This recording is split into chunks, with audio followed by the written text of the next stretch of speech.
Lotto Cluster's Take on U.S. History. Lesson 1. The Electoral College. The original intent, a deliberative body of free agents.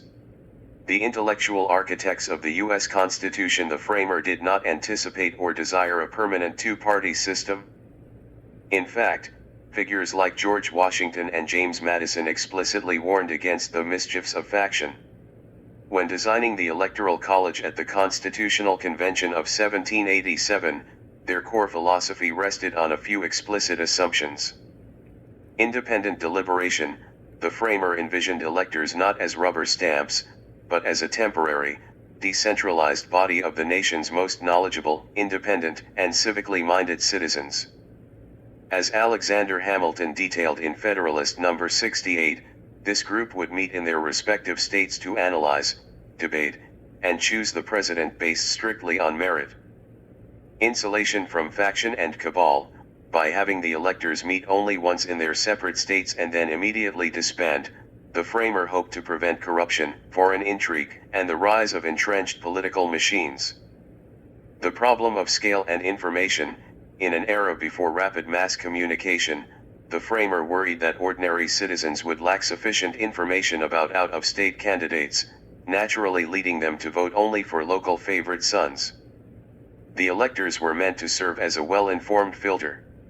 How political parties captured the system.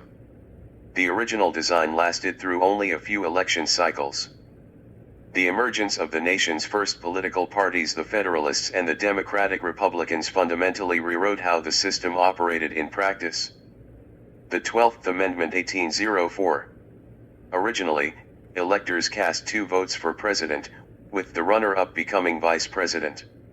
This caused a massive crisis in the election of 1800 when Thomas Jefferson and his running mate Aaron Burr accidentally tied in electoral votes, sending the decision to a chaotic House of Representatives.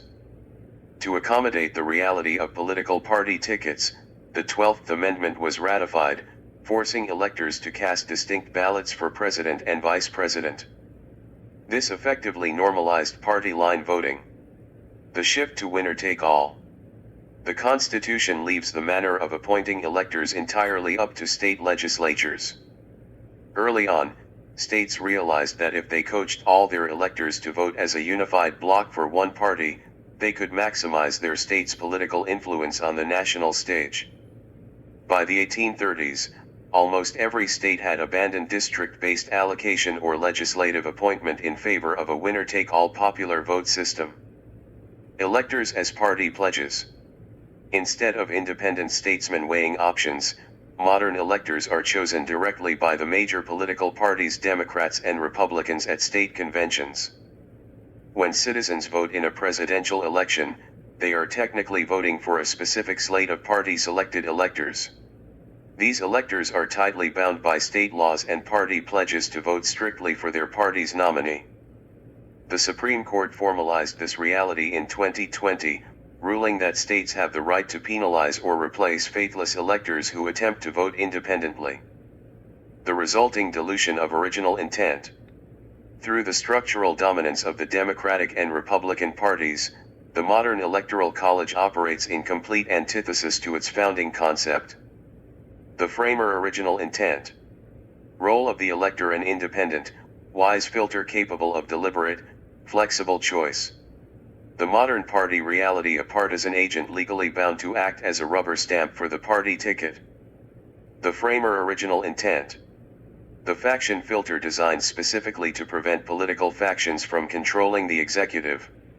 The modern party reality enforces a structural duopoly that shuts out third-party or independent challengers. The framer original intent. Geographic focus intended to force candidates to seek broad geographic consensus across all states. The modern party reality concentrates modern campaigns almost exclusively on a tiny handful of swing states, effectively sidelining the rest of the country. By transforming a deliberative meritocracy into an automated partisan formula, the major political parties successfully adapted the machinery of the Electoral College to secure stable, alternating control over the executive branch. Note: So instead of independent intellectual morally minded individuals on the board of electoral colleges selecting a candidate strictly based on merit, we have rubber stamp party minions. Solidified by the Supreme Court under President Trump in 2020.